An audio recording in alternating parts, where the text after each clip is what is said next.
सम्माननीय अध्यक्ष जी, मैं आज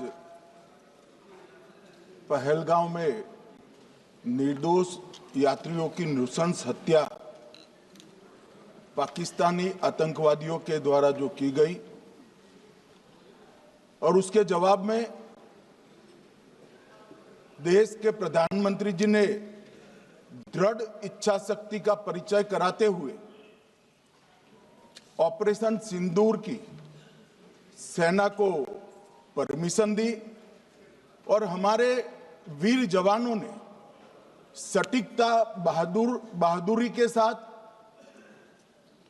पाक स्थित आतंकवादी अड्डों को चूर चूर करने का काम किया। वो घटना पर जो बहस हो रही है, इसमें हिस्सा लेने के लिए मैं खड़ा हुआ हूं। माननीय अध्यक्ष जी, सबसे पहले पहलगांव में जो नृशंस हत्या की गई निर्दोष नागरिकों की, धर्म पूछकर उनको मारा गया, इनके परिवार के सामने मारा गया और बड़ी बर्बरता के साथ ये हत्याएं की गई, इसकी मैं घोर निंदा करता हूं। और जो मारे गए हैं इनके परिजनों के साथ अत्यंत हृदय की गहराइयों से मैं संवेदना भी व्यक्त करना चाहता हूं। ऑपरेशन सिंदूर के जवाब में पाकिस्तान के हमारे नागरिक ठिकानों पर गोलीबारी की, इसमें भी कुछ नागरिक हताहत हुए, गुरुद्वारा भी टूटा, मंदिर भी टूटा। जो भी नागरिक उसमें घायल हुए हैं और जो हताहत हुए हैं, वो सभी के प्रति मैं पूरे सदन की ओर से गहरी संवेदना व्यक्त करना चाहता हूं। माननीय अध्यक्ष जी, कल से यहां पर पक्ष और विपक्ष दोनों की चर्चा चल रही है और स्वाभाविक है, जब इस तरह की नृशंस घटना घटे देश में, तब इस पर मुक्त चर्चा भी होनी चाहिए, चिंतन भी होना चाहिए, आगे न हो इसकी व्यवस्था की भी चिंता होनी चाहिए। माननीय अध्यक्ष जी, मैं विषय पर आने से पहले आपके माध्यम से सदन को और सदन के माध्यम से पूरे देश को ऑपरेशन महादेव जो कल एक हुआ है, इसकी जानकारी देना चाहता हूं। माननीय अध्यक्ष जी, कल ऑपरेशन महादेव में सुलेमान उर्फे फैजल जट, अफगान और जिब्रान, 3 आतंकवादी सेना, सीआरपीएफ और जम्मू कश्मीर पुलिस के संयुक्त अभियान में ऑपरेशन महादेव में मारे गए। और माननीय अध्यक्ष जी, ये जो सुलेमान है, ए श्रेणी का लश्कर तोयबा का कमांडर था पहलगांव हमले में, और गगनगिर आतंकी हमले में वो लिप्त था। इसके ढेर सारे सबूत हमारी एजेंसियों के पास है। अफगान ए श्रेणी का लश्कर तैयबा का आतंकवादी था और जिब्रान भी ए ग्रेड आतंकवादी था। और माननीय अध्यक्ष जी, मैं सदन को और सदन के माध्यम से पूरे देश को बताना चाहता हूं, जिन्होंने बैसरन घाटी में हमारे प्रवासियों को, नागरिकों को मारा था, ये तीनों आतंकवादी ये थे और तीनों मारे गए।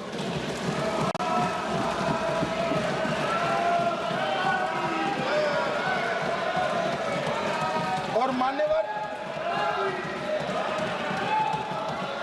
मैं आज इस सदन के माध्यम से सेना के पैरा 4, सीआरपीएफ के सारे जवान जो अभियान में शामिल थे और जम्मू कश्मीर पुलिस के जो जवान थे, वो सभी को सदन और पूरे देश की ओर से बहुत बहुत साधुवाद देना चाहता हूं। माननीय अध्यक्ष जी, मैं इस ऑपरेशन महादेव के बारे में थोड़ा डिटेल में बताना चाहूंगा।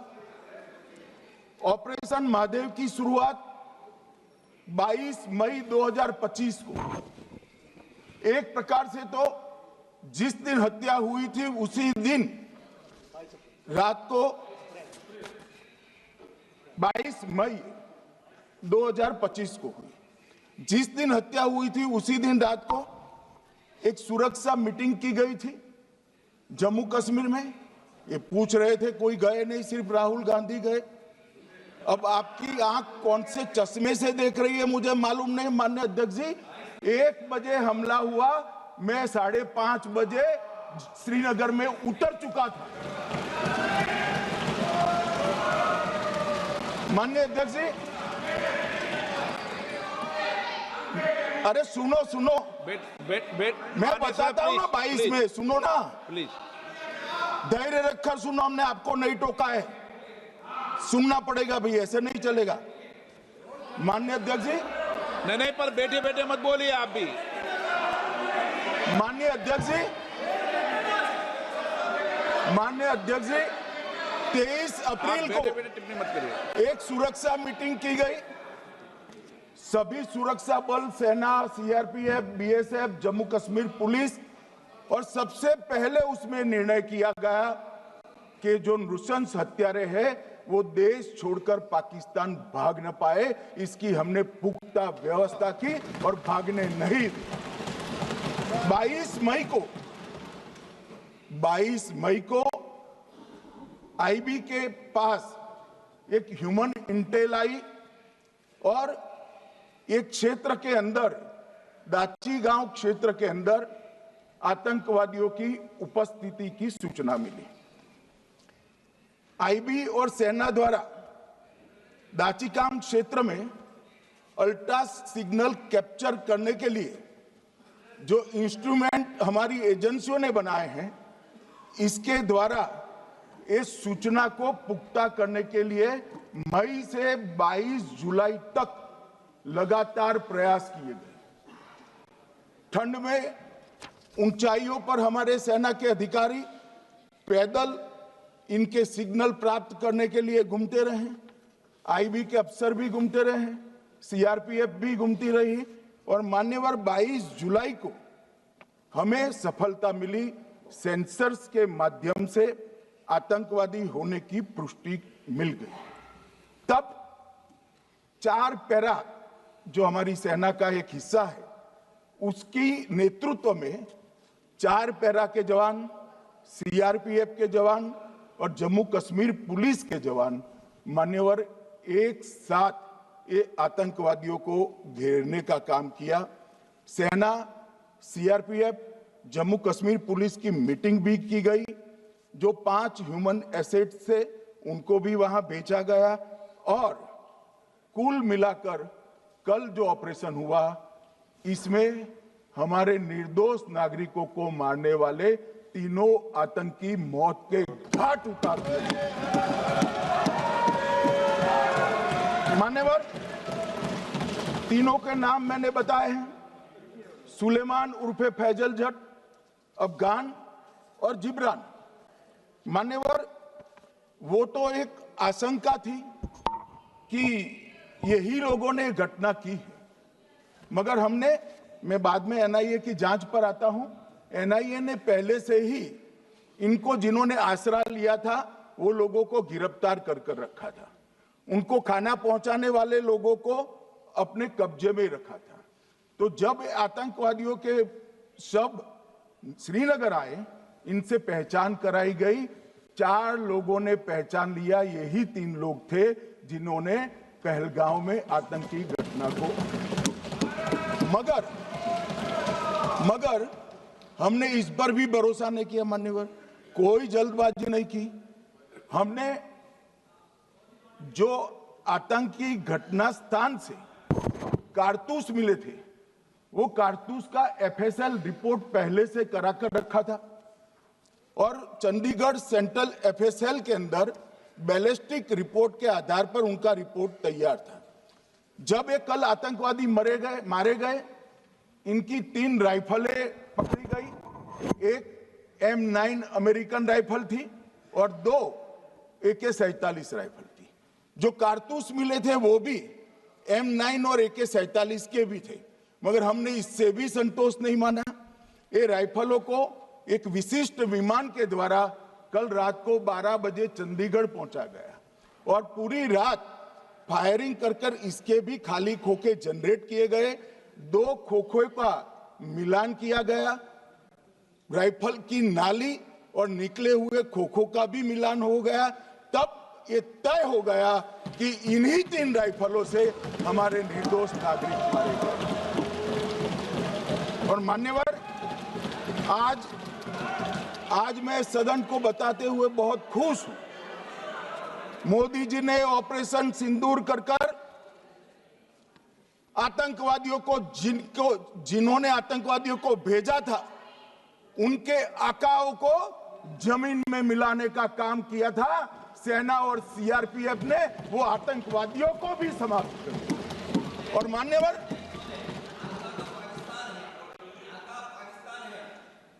कौन पाकिस्तान से आपकी बात होती है क्या? अरे बैठ जाओ भाई।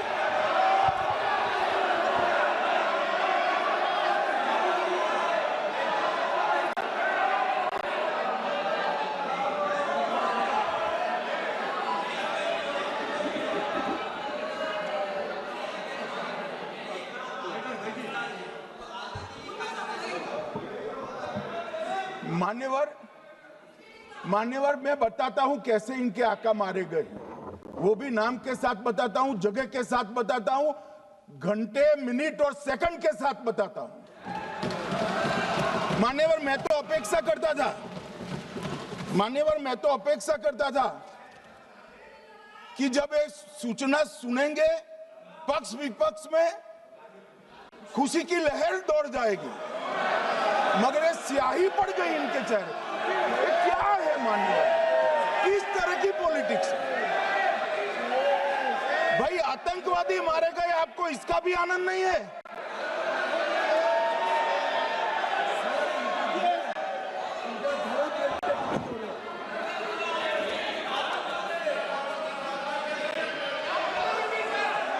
अखिलेश जी बैठ जाइए, मेरा पूरा जवाब सुनिए, आपका सब जवाब आ जाएगा। भाई, आप आतंकवादियों का धर्म देखकर दुखी मत होइए।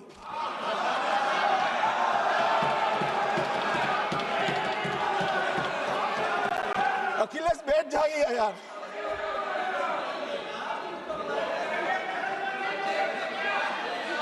अखिलेश जी बैठ जाइए। मान्यवर, किसी को संशय रखने की जरूरत नहीं है। बैलिस्टिक रिपोर्ट मेरे पास है, मेरे हाथ में है और 6 वैज्ञानिकों ने इसको क्रॉस चेक किया है। सुबह 4:46 पर फोन पर मुझे 6 ने वीडियो फोन पर कहा है कि 100% वही गोलियां हैं जो वहां चलाई थी। मान्यवर,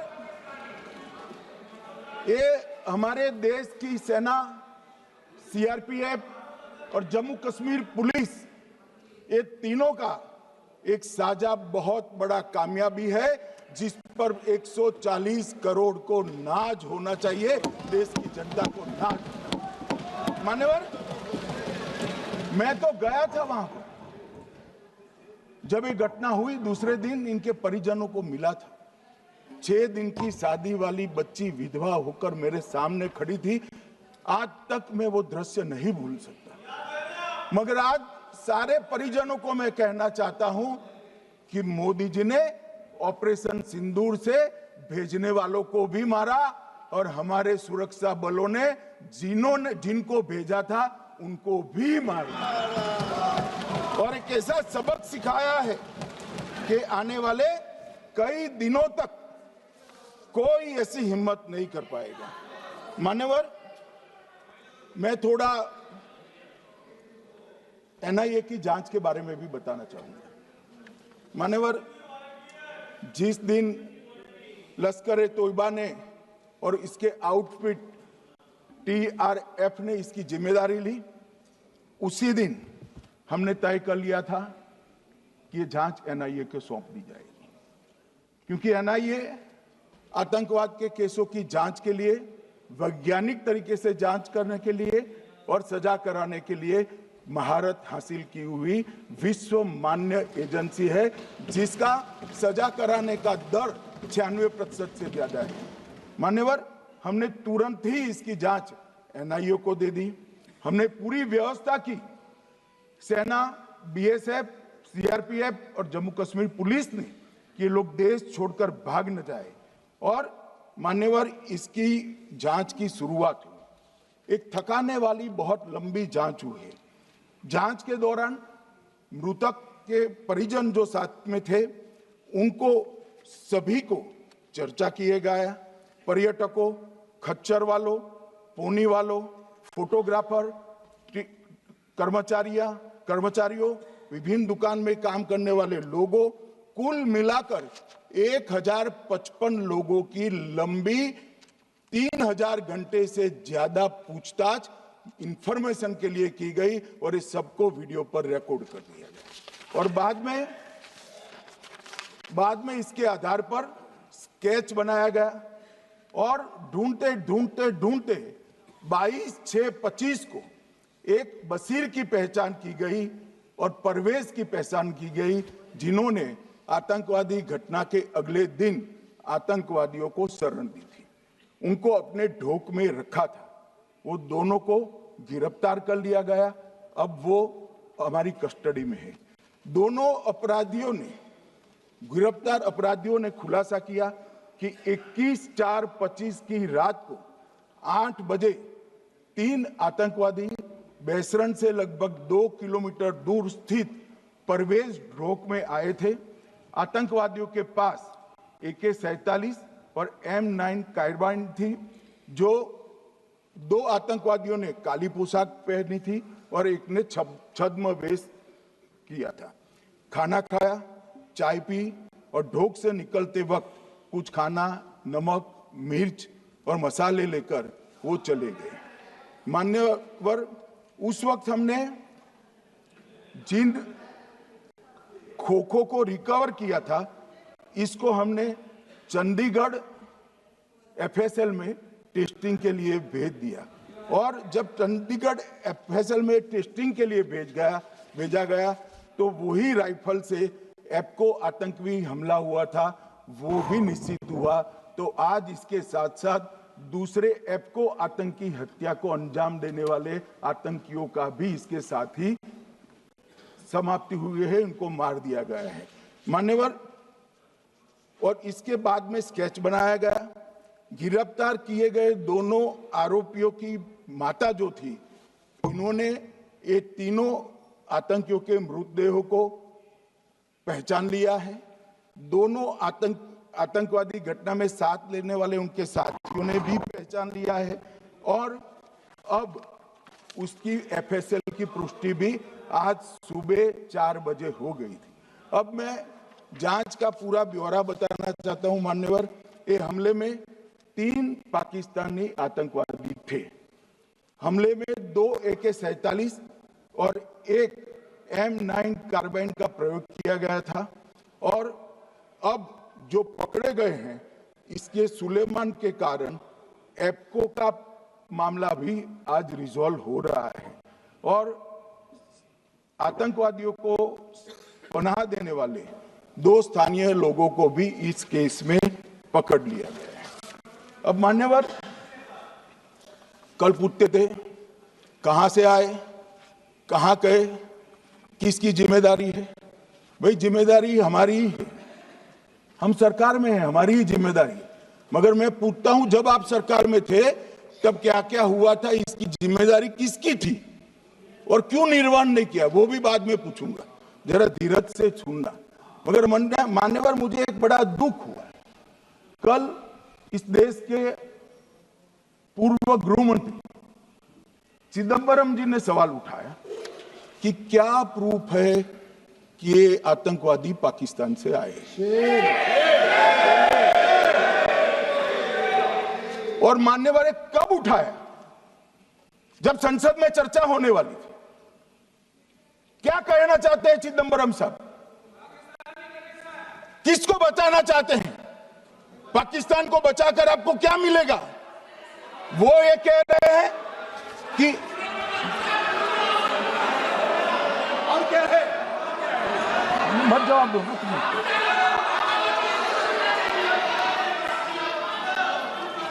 मान्यवर हमारे पास, मैं आज चिदंबरम साहब को कहना चाहता हूं, मैं आज चिदंबरम साहब को आपके माध्यम से कहना चाहता हूं, हमारे पास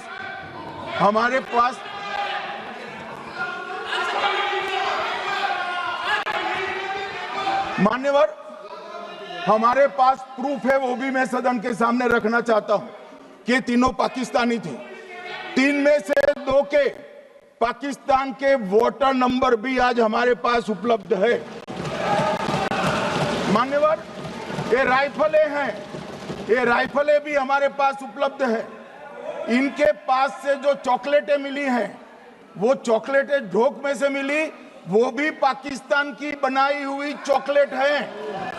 मान्यवर ये कहते हैं कि पाकिस्तानी नहीं थे, इसका मतलब पूरी दुनिया के सामने इस देश का एक पूर्व गृह मंत्री पाकिस्तान को क्लीन चिट दे रहा है।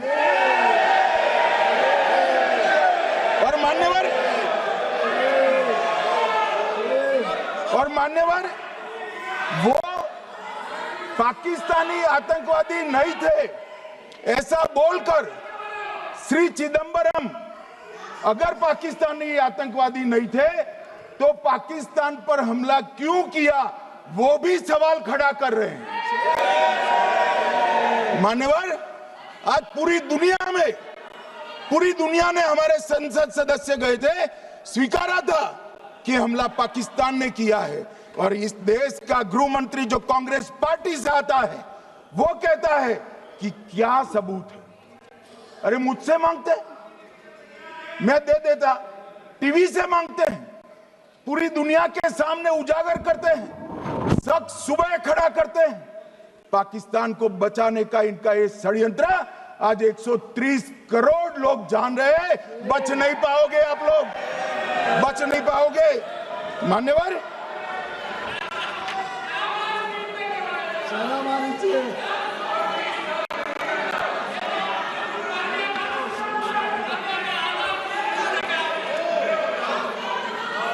मान्यवर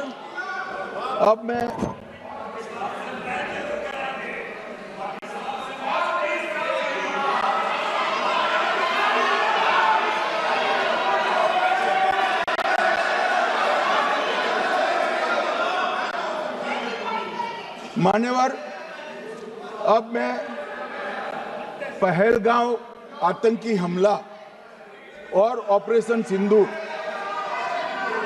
ये दोनों घटनाक्रम के लिए मान्यवर ये अभी से थक जाते हैं।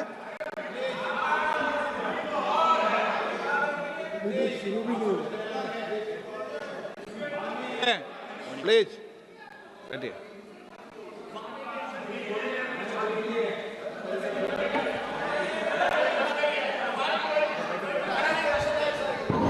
मान्यवर मैं आपके माध्यम से कहना चाहता हूं, थोड़ा धैर्य रखे भैया, अभी तो शुरू हुआ है, अभी तो शुरू हुआ है। मान्यवर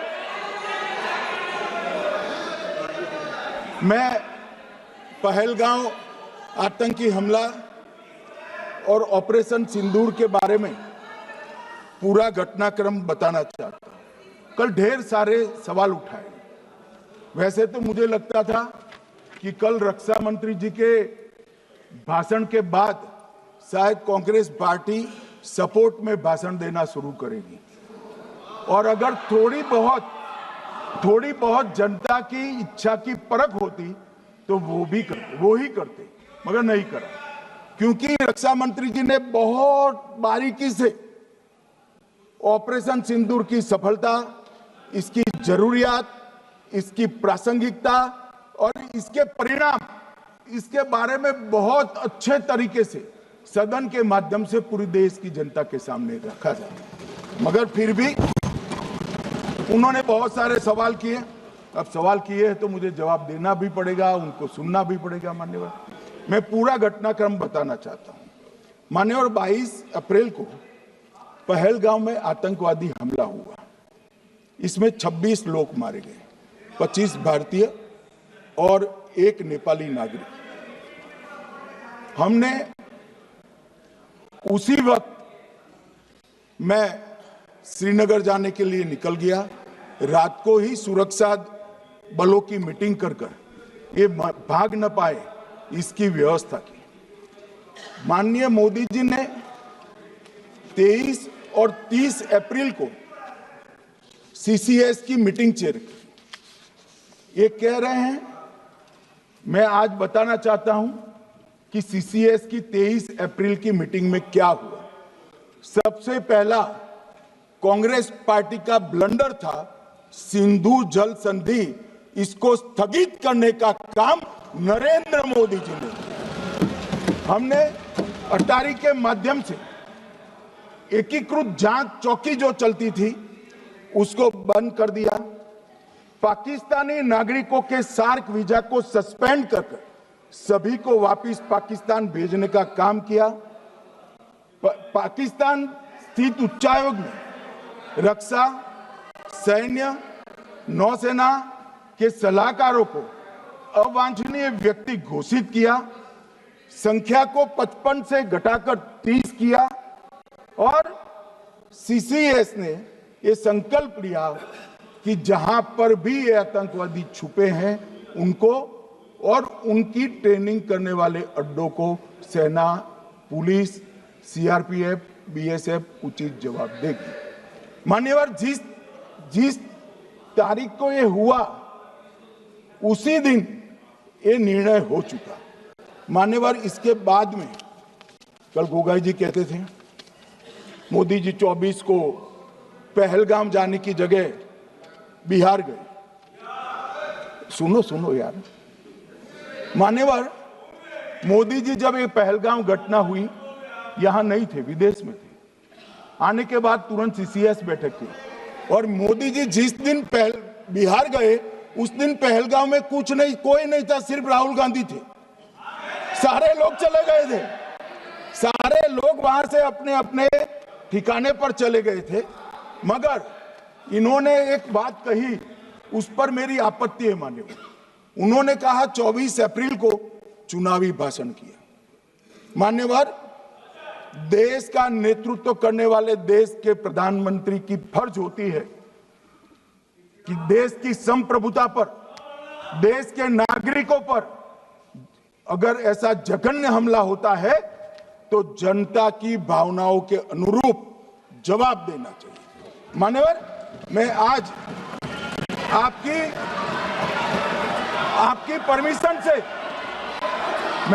परमिशन से मोदी जी के बिहार भाषण के कुछ अंश पढ़ना चाहता हूं। कोट अनकोट है। 22 अप्रैल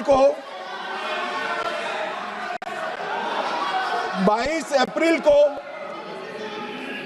पहलगाम का यह हमला केवल निहत्थे पर्यटकों पर नहीं बल्कि पूरे भारत की आत्मा पर एक दुस्साहसपूर्ण प्रहार है। आतंकवाद के प्रति दृढ़ और कड़ा रुख, आतंकियों और इसके हमले की साजिश रखने वालों की कल्पना से भी बढ़कर उनको सजा दी जाए। मान्यवर, महत्वपूर्ण है आतंकियों और इसकी साजिश रचने वाले दोनों को आतंकियों की बची खुची जमीन भी मिट्टी में मिलाने का समय आ गया है। 140 करोड़ भारतीय इस बात के लिए एकजुट है कि आतंक के आकाओं की कमर तोड़ दी जाएगी। भारत हरेक आतंकवादी और उनके समर्थकों की पहचान करेगा, उनका पता लगाएगा और उन्हें दंडित करेगा। आतंकवाद कभी भी भारत की आत्मा नहीं तोड़ पाएगा।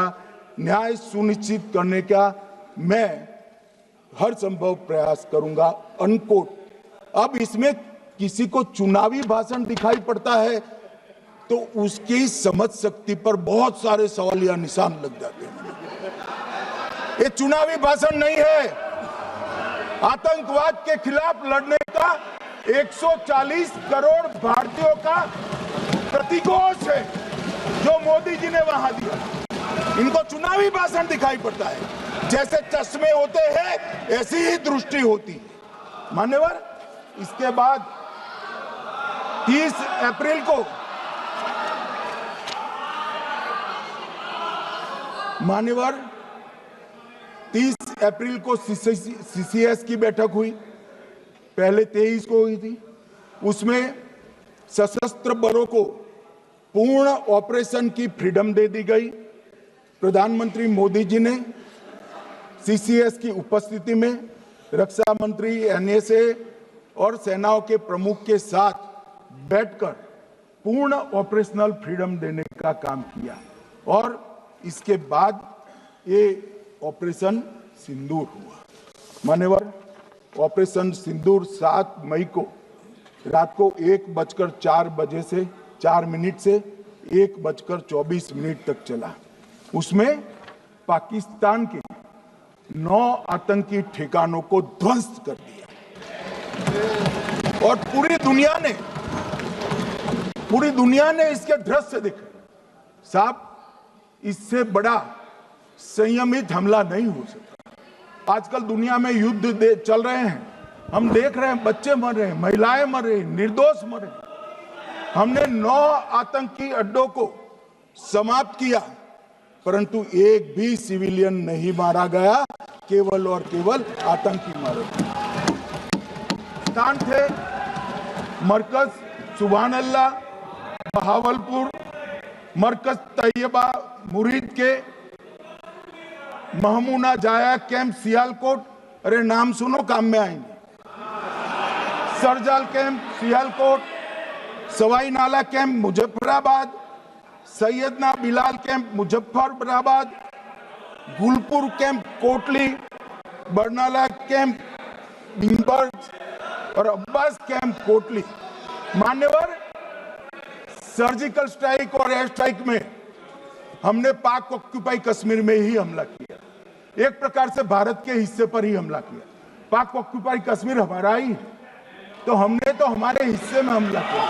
मगर इस बार 100 किलोमीटर अंदर घुसकर पाकिस्तान की भूमि पर आतंकवादियों को तबाह करने का। और मान्यवर, ये आतंकी के ठिकानों पर हमला हुआ, इसमें मारा कौन गया? हाफिज मोहम्मद जमील जैसे मोहम्मद के प्रमुख मौलाना मसूद अजहर के बहनोई, मुदस्सर खादियान मरकज तैयबा मुरीद का प्रमुख, याकूब मलिक जेएम पदाधिकारी, मोहम्मद हमसा जमील जेएम ऑपरेटिव, मोहम्मद यूसुफ अजहर गंभीर रूप से घायल था, फिर मारा गया। जैसे मोहम्मद का आमिर मोहम्मद हसन खान गंभीर रूप से घायल था, फिर मारा गया। जेएम ऑपरेटिव मोहम्मद हसन गंभीर रूप से घायल हुआ। अब्दुल मलिक, खालिद अबू अक्स और नोएम मलिक, इनका कोई पता ठिकाना नहीं। और मान्यवर, ये पूछते थे मुझे कल कि पहलगांव के दोषी कहां गए, वो पहलगांव के दोषी कहां गए? ये जो मैंने, अरे सुनो ना यार, ये जो 10 मैंने नाम पढ़े हैं, इसमें से 8 ये चिदंबरम एंड कंपनी के समय में आतंकवादी घटना घटाने वाले लोगों को नरेंद्र मोदी जी ने मारा। ये हमें पूछते कहां गए? अरे भाई, आपके समय में जो छुप गए थे उनको चुन चुन कर हमारी सेना ने समाप्त कर दिया है। और ये 10 नहीं, कल राजनाथ जी घबराते बोले हैं, अब ऑथेंटिक शब्द का है, मैं बढ़ा नहीं सकता, मगर कम से कम 100 लोगों को हमारी सेना ने समाप्त, 100 से अधिक लोगों को हमारी सेना ने समाप्त करने का कहा। मान्यवर, और इस पर भी गर्व नहीं कर सकते आप? इस पर भी गर्व नहीं कर सकते?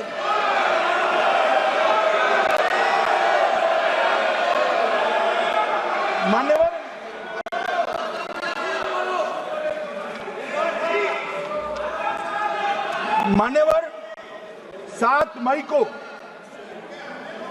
1:26 पर 22 मिनट पर ये हमारा काम समाप्त हो गया।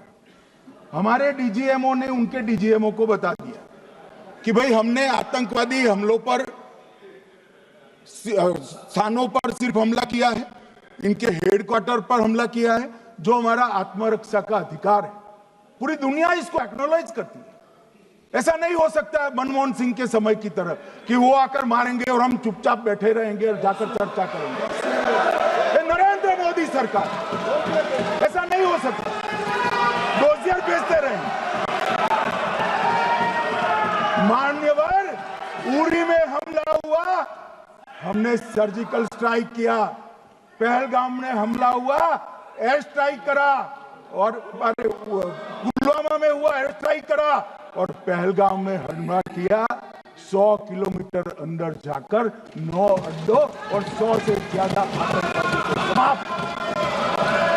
मान्यवर, अब देखिए, हमने तो हमला किया था पाकिस्तान स्थित टेररिस्ट ठिकानों पर। अब पाकिस्तान से गलती हो गई। टेररिस्ट ठिकानों पर जो हमला किया था उसको वो अपने पर का हमला मान बैठे और पूरी दुनिया में कहते थे कि हमारा टेररिज्म से कोई लेन देन नहीं है। ये तो अब ऐसे ही ग्रुप करते, हम तो विक्टिम है, जो मनमोहन सिंह ने सर्टिफाइड भी कर दिया था कि ये भी विक्टिम है। मान्यवर, मगर दूसरे दिन इनकी श्रद्धांजलि का कार्यक्रम हुआ और पाकिस्तान को मालूम नहीं पड़ा कि ये पूरी दुनिया देखेगी। सेना के आला अफसर उनके नमाजे जनाजा में उपस्थित हुए, उनके जनाजे को कंधा दिया और ये सारे आतंकवादियों के जनाजे के जुलूस के अंदर पाकिस्तानी सेना, इनके अफसर, आईएसआई के अफसर, वहां की पुलिस के अफसर अश्रुभीनी आंख के साथ जुड़े थे। और मान्यवर, ये सिंदूर ने पाकिस्तान को पूरी दुनिया में एक्सपोज कर दिया कि पाकिस्तान के अंदर टेररिज्म स्टेट स्पॉन्सर्ड टेररिज्म है। ये पूरी तरह से, मान्यवर, पूरी तरह से एक्सपोज हो गया। 8 मई को पाकिस्तान ने हमारे रिहायशी इलाकों में हमला किया, हमारे सेना के अड्डों पर हमला किया, मगर एक भी मिसाइल से उनका कुछ नुकसान नहीं कर पाई। बहुत नजदीक से की हुई गोलाबारी के कारण हमारे एक गुरुद्वारा टूटा, एक मंदिर टूटा, कुछ हमारे नागरिक हताहत हुए। और दूसरे दिन 9 मई को मोदी जी ने सेना को हुक्म दिया, एक मीटिंग करी, राजनाथ जी, मोदी जी, एनएसए, सेना के सारे अध्यक्ष, और जवाब देने का तय किया और उनके 11 एयरबेस को क्षतिग्रस्त करने का काम किया। मान्यवर, 8 एयरबेस इतने सटीक तरीके से तोड़े गए, पाकिस्तान की पूरी एयर डिफेंस सिस्टम धरी की धरी रहेगी, कुछ नहीं कर पाई। नूर खान चकलाला एयरबेस तोड़ दिया गया, मुरीद तोड़ दिया गया, सुगुर्दा तोड़ दिया गया, रफीकी तोड़ दिया गया, रहीम यार खान तोड़ दिया गया, जकोबाबाद तोड़ दिया गया, सुक्कुर और भोलारी भी तोड़ दिया। और सुक्कुर, लाहौर, अरिफवाला, चुनेन, जकोकाबाद और नया चोर, ये 6 रडार सिस्टम भी उनके पूरी तरह से ध्वस्त कर दिए। 2 surface to air guided weapon Lahore और ओकारा में इनका जखीरा भी समाप्त कर दिया गया। और मान्यवर, ये हर चीज में पॉलिटिक्स करते हैं, हर चीज में। जब उन्होंने हमारे रिहायशी इलाकों पर हमला किया, फिर भी हमने इनके रिहायशी इलाकों पर हमला नहीं किया, सिर्फ इनके एयरबेस और एयर डिफेंस सिस्टम को निशाना बनाया और उनकी आक्रमण करने की क्षमता को पंगु कर रख दिया। हमारी पूरी सेना, पूरी वायुसेना, पूरी नौसेना अक्षुण्ण थी और उनकी हमला करने की क्षमता को हमने छिन्न विछिन्न कर दिया। पाकिस्तान के पास शरण में आने के अलावा और कोई चारा ही नहीं था। इसलिए मान्यवर, इसलिए 10 मई को डीजीएमओ ने, पाकिस्तान के डीजीएमओ ने भारत के डीजीएमओ को फोन किया और 5 बजे हमने इस संघर्ष को विराम किया। अब मान्यवर,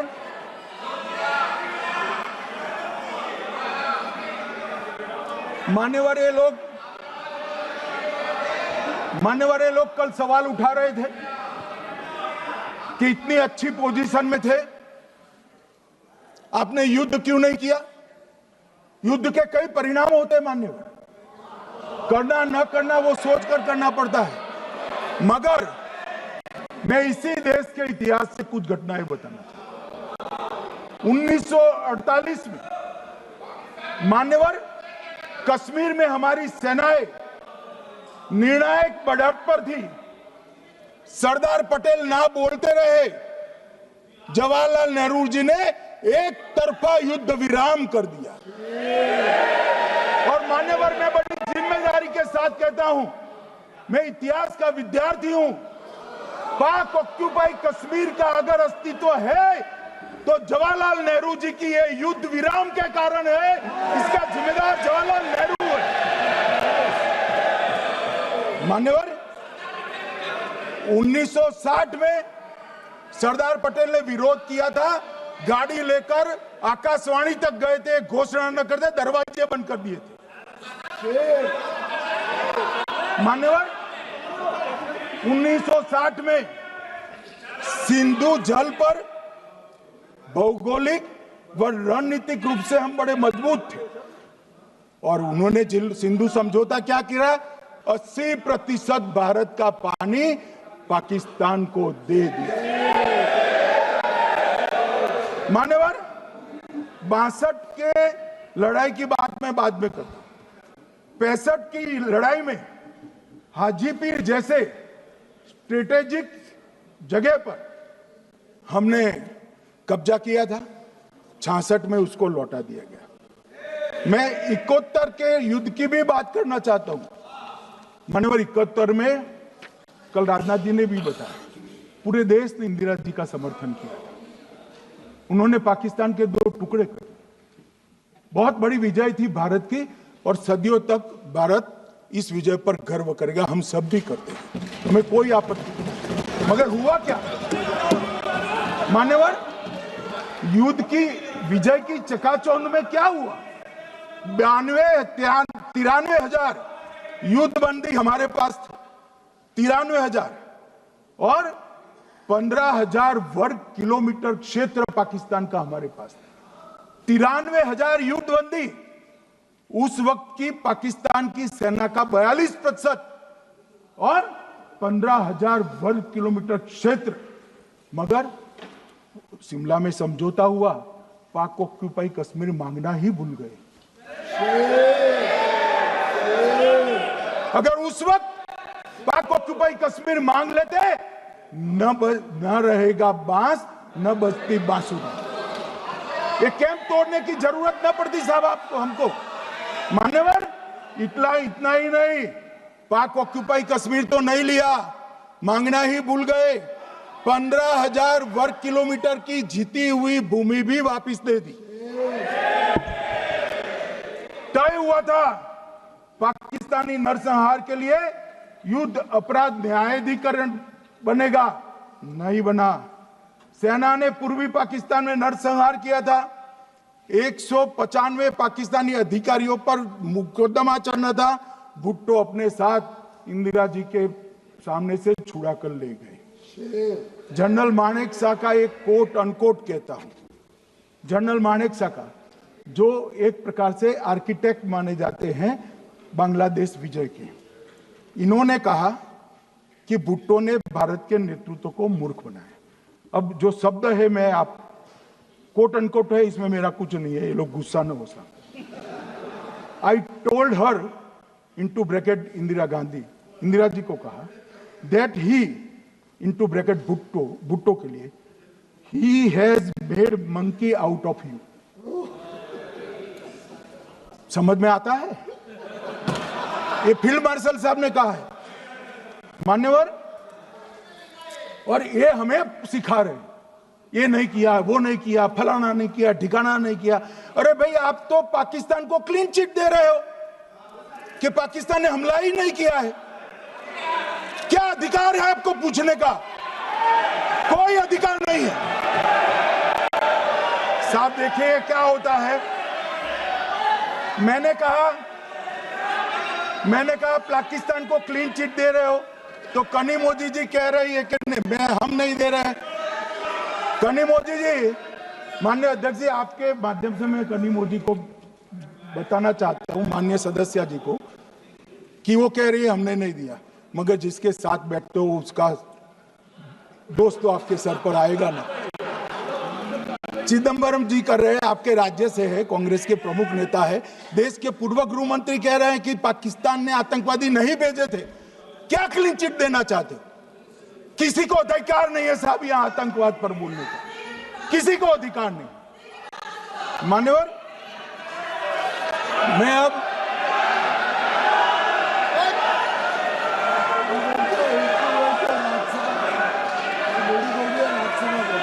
मान्यवर, मैं उनको बताना चाहता हूं, अभी आधा भी नहीं हुआ है,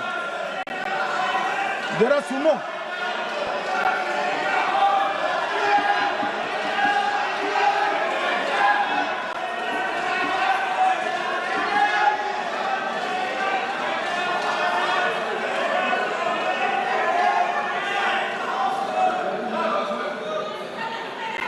मान्यवर,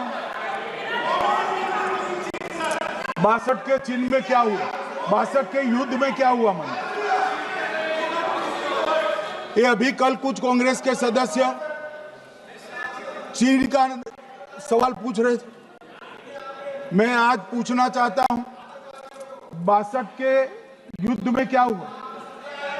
38,000 वर्ग मीटर, पूरा सदन ध्यान से सुने, 38,000 वर्ग मीटर अक्साई चीन का हिस्सा चीन को दे दिया गया। और वर्ग किलोमीटर ही बोला, वर्ग किलोमीटर। और मान्यवर, ऐसी ही चर्चा उस वक्त सदन में हुई। मैं तो बड़ी गंभीरता से जवाब दे रहा हूं, मुझे बोलने नहीं देते। जवाहरलाल नेहरू जी ने क्या कहा? वहां घास का एक तिनका भी नहीं उगता है, वो जगह को क्या करे। तो एक संसद सदस्य ने, नेहरू जी का सर मेरे जैसा था, महावीर प्रसाद त्यागी जी ने कहा कि आपके सर पर भी एक बाल नहीं, वो चीन बेच दे क्या? मान्यवर इस तरह से जवाब देते थे, नॉन सीरियस टाइप के जवाब। और कल गोगोई जी बड़ा बड़ा उछल उछल कर बोल रहे थे। अरे गोगोई जी, आपको मालूम है उन्होंने चीन के बारे में, आसाम के बारे में क्या कहा था? आसाम को आकाशवाणी पर बाय बाय कह दिया था। रिकॉर्डिंग है, रिकॉर्डिंग है।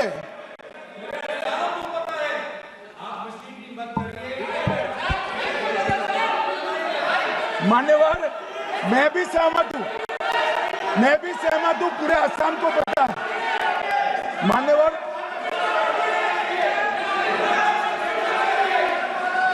मान्यवर,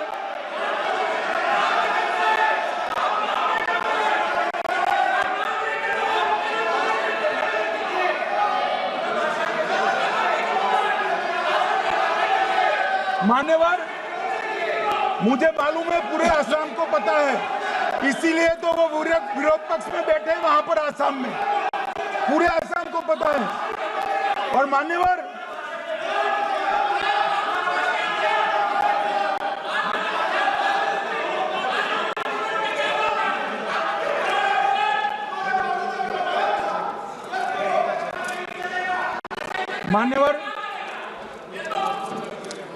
मान्यवर, जोर से बोलने से सत्य को छिपाया नहीं जा सकता।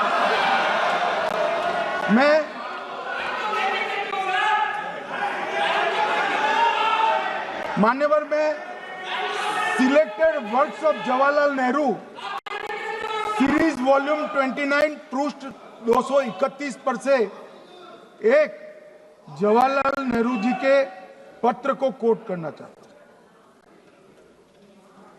अनौपचारिक रूप से संयुक्त राज्य अमेरिका ने यह सुझाव दिया कि चीन को संयुक्त राष्ट्र में तो ले लिया जाए, मगर सुरक्षा परिषद को नहीं।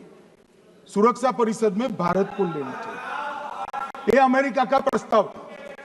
नेहरू जी ने कहा, हम इसे स्वीकार नहीं करते क्योंकि इससे चीन के साथ हमारे संबंध खराब होंगे और चीन जैसे महान देश को बुरा लगेगा। मान्यवर, आज चीन सुरक्षा परिषद में है और भारत बाहर है। मोदी जी प्रयास करें अंदर ले जाने का। इसका कारण जवाहरलाल नेहरू का ये स्टैंड है।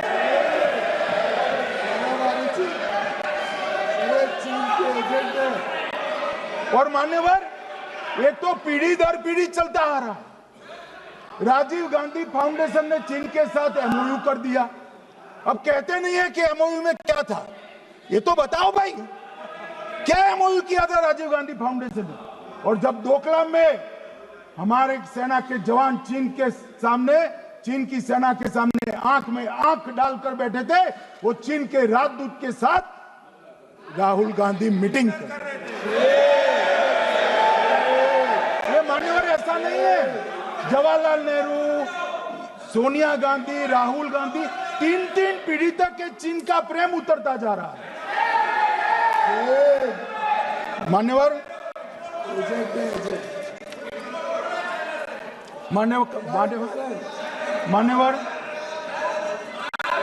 मैं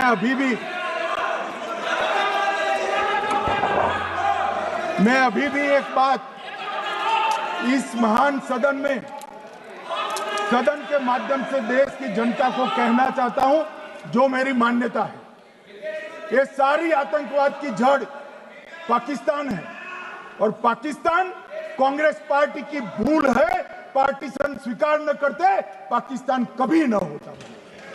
इन्होंने पार्टीशन को स्वीकार कर देश को तोड़ा है।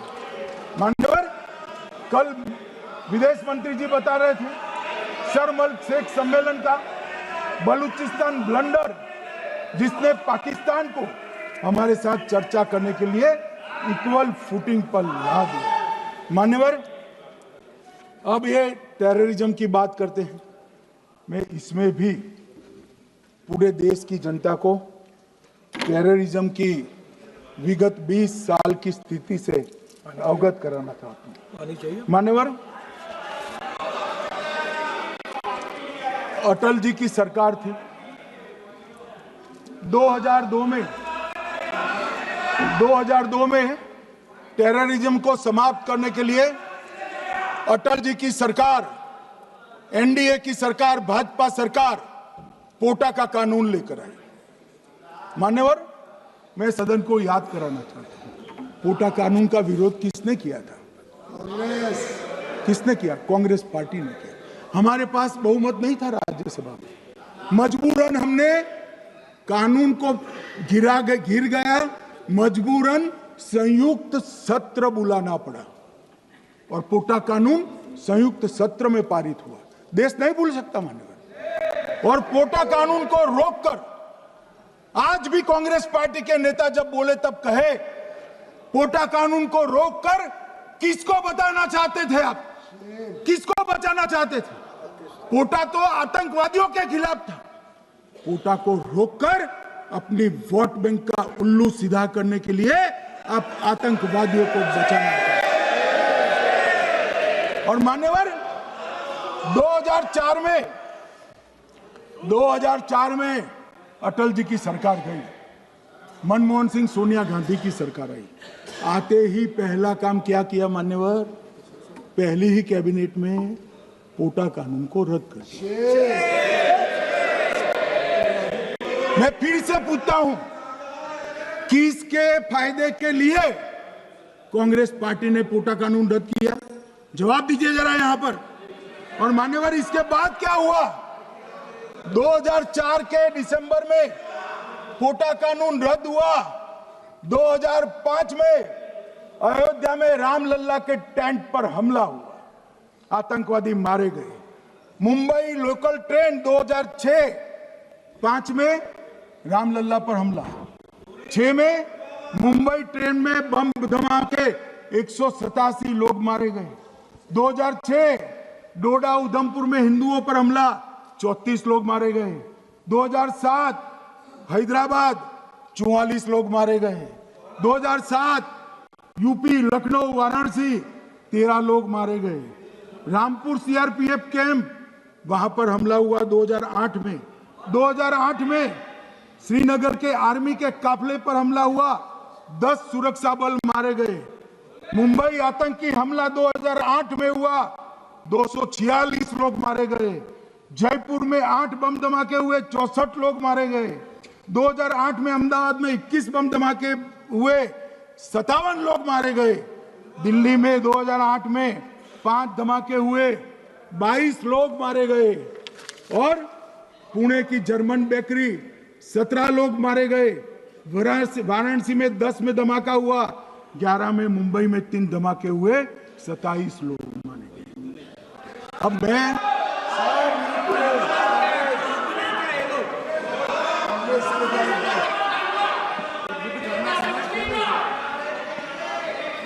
मान्यवर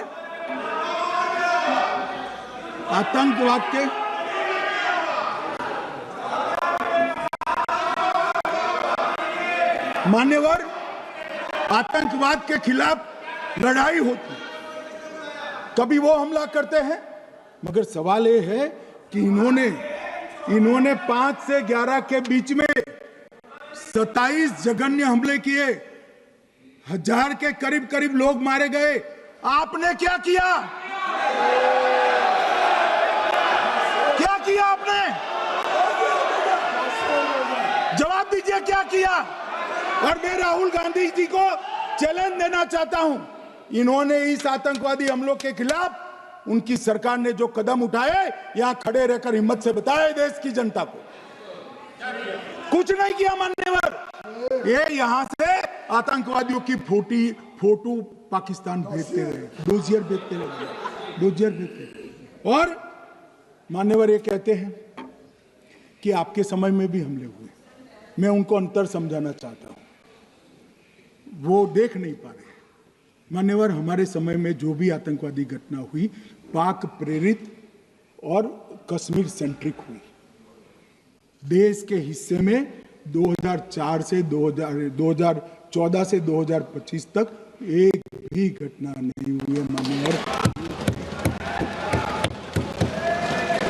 ये नरेंद्र मोदी सरकार है मान्यवर। और कश्मीर में भी आज स्थिति ऐसी हुई है, उनको पाकिस्तान से आतंकवादी भेजने पड़ते हैं। कश्मीर में आतंकवादी अब हमारे नहीं बनते हैं मान्यवर। और मैं सलमान खुर्शीद जी को भी याद करना चाहता हूं। एक बार मैंने बड़े सवेरे में नाश्ता करता था, टीवी पर उनको रोते हुए देखा। मुझे लगा क्या हुआ, कोई बड़ी घटना हो गई। तो रोते रोते वो श्रीमती सोनिया गांधी के घर से बाहर आ गए कि बाटला हाउस की घटना देखकर सोनिया जी फूट कर रो पड़ी। अरे रोना था तो शहीद मोहन शर्मा के लिए रोते, बाटला हाउस के आतंकवादियों के लिए रोना आता है।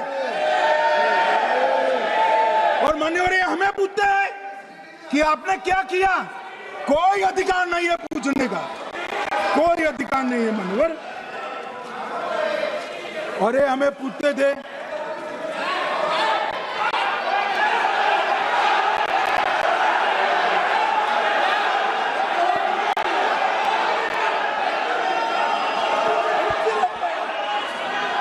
मान्यवर, अभी 25% बाकी।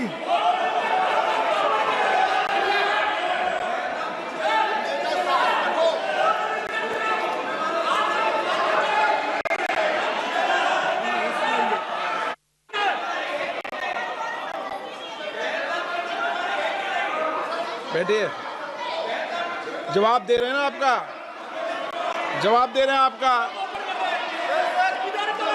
पहलगांव के बाद जो घटनाक्रम घटित उसका जवाब दे दिया ना माननीय गृह मंत्री जी ने। आपने पूछा आतंकवादियों क्या हुआ, आतंकवादियों का जवाब दे दिया। क्या पूछना चाहते हैं आप? आपने हर सवाल पूछा, हर सवाल जवाब सुनिए। माननीय गृह मंत्री जी।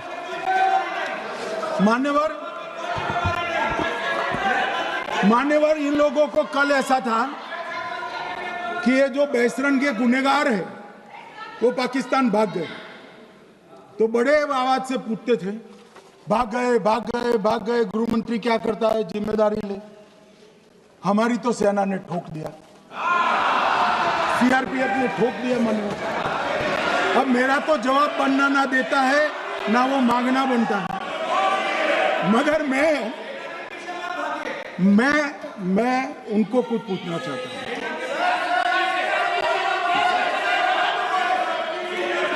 मान्यवर,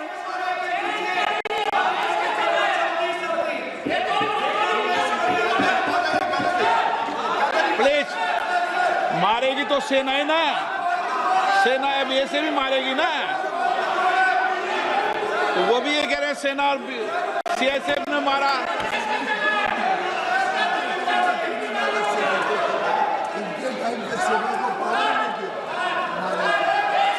मान्यवर, ये कहते हैं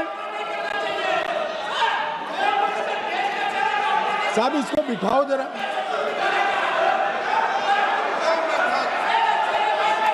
हाँ, प्लीज बैठिए बैठिए बैठिए बैठिए बैठिए।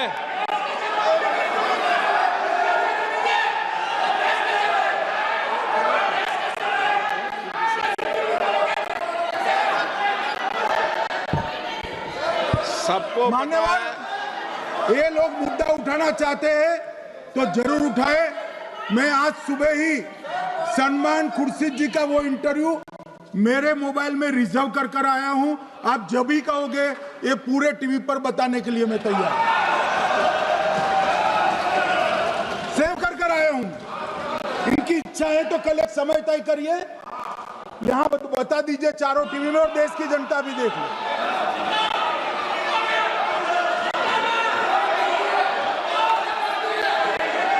मान्यवर कह रहे हैं बताओ, आप बताओ, बताना है या नहीं बताना? ले पूछो ना उनको। Please please.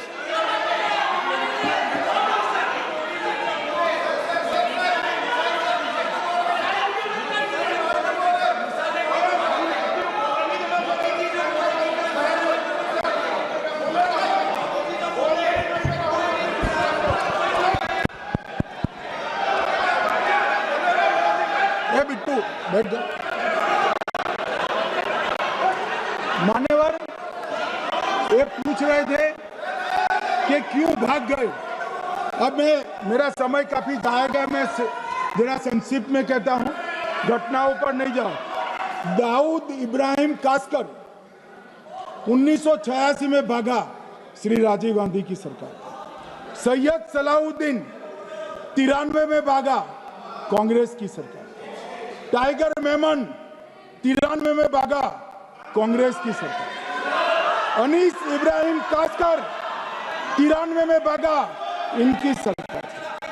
रियाज भटकल 2007 में भागा, इनकी सरकार। इकबाल भटकर 2010 में भागा, इनकी सरकार। मिर्जा सादाब बेग 2009 में भागा, इनकी सरकार।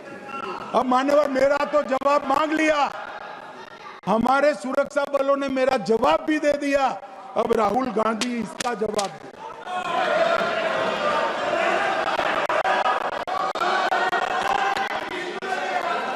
मान्यवर, अब मैं कश्मीर के विषय में मैं बात करना चाहता हूं। कल कहते थे कि गृह मंत्री ने भाषण किया था कि 370 की कलम जाएगी तो आतंकवाद कम हो जाएगा। क्या हो? मान्यवर, मेरा हिसाब देना बनता है। हम भारतीय जनता पार्टी के कार्यकर्ता हैं, ये नरेंद्र मोदी जी की सरकार है, हम जवाबदेह होते हैं जनता के प्रति, संसद के प्रति और देश के हितों के प्रति। मैं आज देश की जनता के सामने 2004 से 14 और 2015 से 25 10-10 साल का लेखा जोखा रखना चाहता हूं। 2004 से 14 में अखंड सोनिया मनमोहन की सरकार थी 10 साल की, और 15 से 25 अखंड रूप से नरेंद्र मोदी जी की सरकार। कश्मीर में टेरर इंसिडेंट 7,217 हुए थे 2004 से 14 में। 70% की कमी के साथ 2150 हो गए 1525। नागरिकों की मृत्यु 2004 से 14 में 1770 हुई, 2015 से 25 में कम होकर 357 हो गई, 80%। सिक्योरिटी फोर्सेस की मृत्यु 1060 हो उस वक्त, और हमारे समय में 542 हुई, और टेररिस्टों की मृत्यु में 123% की वृद्धि हुई। क्या हमें पूछ रहे हैं क्या हुआ? आंकड़े से भाग नहीं सकते भाई, आंकड़े से भाग नहीं सकते। और अब मैं कहता हूं कि धारा 370 ने कश्मीर में आतंकवादी इकोसिस्टम को नष्ट कर दिया है, जिस धारा 370 को आपने इतने साल तक बचा कर। हमने जीरो टेरर प्लान बनाया है, एरिया डोमिनेशन प्लान बनाया है, मल्टी लेवल डिप्लॉयमेंट किया है, सुरक्षा जेलें बनाई हैं, 98% ट्रायल अब वीडियो पर हो रहे हैं। हमने संचार साधन बसाए हैं और 702 फोन विक्रेता जेल में डाले, 2667 सिम कार्ड बन गए। हमने, एक जमाना था साहब 10-10 हजार लोगों के जनाजे निकलते थे, पूरे देश ने घटनाएं देखी होगी, बुरहान वानी मर गए, फला मर गए, ढिका मर गए, 10-10 हजार। अब जो मारा जाता है उसको वही दफना दिया जाता है। किसी भी आतंकवादी को उसका महिमा मंडन करने के लिए जनाजे की इजाजत नरेंद्र मोदी के शासन में नहीं। मान्यवर, आतंकवादियों के सगे वाले और समर्थक चुन चुन कर हमने नौकरियों से निकाले, पासपोर्ट रद्द कर दिए हैं, गवर्नमेंट कॉन्ट्रैक्ट रद्द कर दिए हैं, 75 से ज्यादा आतंकी समर्थकों को कोर्ट से ऑर्डर लेकर सरकार से बर्खास्त कर दिया गया है। बार काउंसिल उनके समर्थकों से भरी थी, सस्पेंड कर नया लोकप्रिय चुनाव हमने कराया है। मान्यवर, कई संगठन बैन करे, मैं बाद में बताता हूं। विशेष यूएपीए अदालतें बनाई हैं, लगभग मार्च 22 से 25 के बीच में यूएपीए के 2267 मामले हमने जब्त किए हैं, दर्ज किए हैं, 374 कुर्की की है। और परिणाम क्या है मान्यवर? ये पूछ रहे हैं परिणाम क्या है? शुतुरमुख वृत्ति से अगर मिट्टी में सर रखकर बैठोगे तो कुछ नहीं, सूर्य भी नहीं दिखेगा। मान्यवर, परिणाम आया है। पहले ऑर्गेनाइज्ड टाउन पेल्टिंग साल की 2654 होती थी एवरेज इनकेस में। कितनी मान्यवर? 2654 पथराव होते हैं, 2024 में 0 हो गए। मान्यवर, ऑर्गेनाइज्ड हड़ताल पाकिस्तान से ऐलान करते थे, घाटी बंद रहती थी। पाकिस्तान की भी हिम्मत नहीं है, घाटी में भी हिम्मत नहीं है। इनके समय में साल में 132 दिन घाटी बंद रहती थी, अब ऑर्गेनाइज्ड हड़ताल 3 साल से 0 है। मानव टाउन पेल्टिंग में नागरिकों की मृत्यु हर साल 112 होती थी, 3 साल से नागरिकों की मृत्यु 0 है। मान्यवर, जख्मी होते थे 6235 लोग टाउन पेल्टिंग में, आज 0। मान्यवर, आज मैं बताता हूं, एक समय में हुर्रियत के नेताओं को यहां वीआईपी ट्रीटमेंट मिलता था, हुर्रियत के साथ चर्चा करते थे, और ये हुर्रियत वाले आते थे, रेड कारपेट पूरा रोड खाली कर कर सीधा आता था और मनमोहन सरकार के दूत इनके साथ चर्चा करते थे। सारे हुर्रियत के कंपोनेंट हमने बैन कर दिए हैं, सारे जेल की सलाखों के पीछे। हम कोई हुर्रियत से बात करना नहीं चाहते। मैं सदन में नरेंद्र मोदी जी की नीति दोहराना चाहता हूं। हुर्रियत टेररिस्ट संगठनों के आउटफिट है, हम इनसे बात नहीं करेंगे। हम अगर किसी से बात करेंगे तो घाटी के युवाओं के साथ बात करेंगे, हुर्रियत के साथ बात। मान्यवर, चुनाव के दौरान डर का माहौल होता था, अब 98.3% मतदान हुआ पंचायत चुनाव।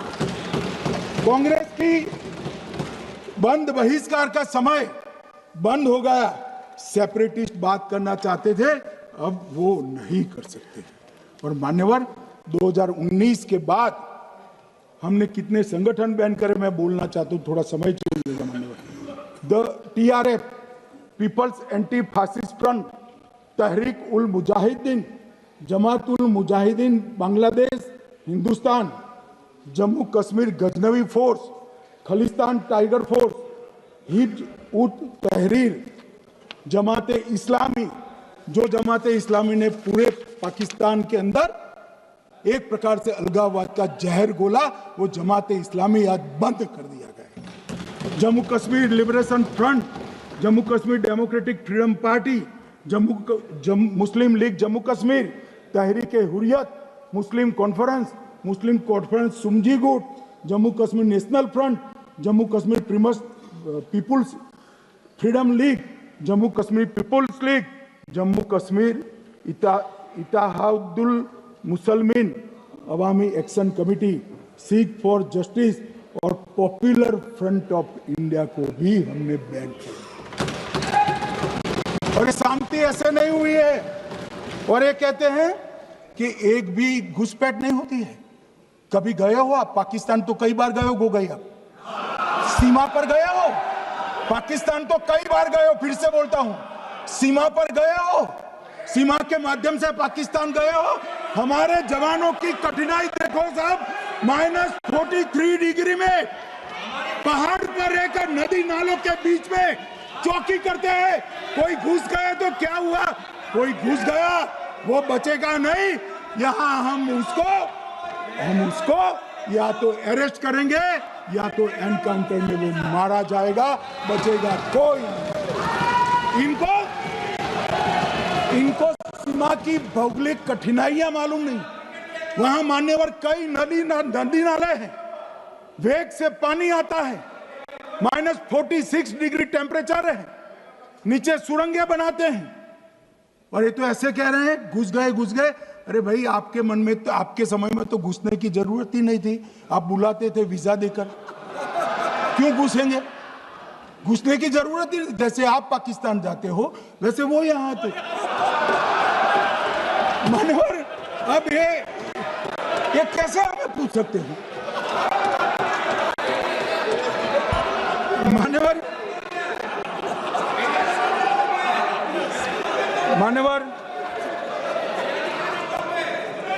मैं समझ रहा हूं मान्यवर, मैं समझ रहा हूं पोटा का विरोध करने वाले को नरेंद्र मोदी की आतंकवादी विरोधी नीति नहीं पसंद आई। मैं समझ रहा हूं पोटा रद्द करने वाले को नरेंद्र मोदी जी की एंटी टेरर नीति पसंद नहीं आई। मैं समझ रहा हूं टेररिस्टों का बचाव कर वोट बैंक बनाने वालों को एक कोई नीति पसंद नहीं आएगी। मानवर, इसका विरोधी होना।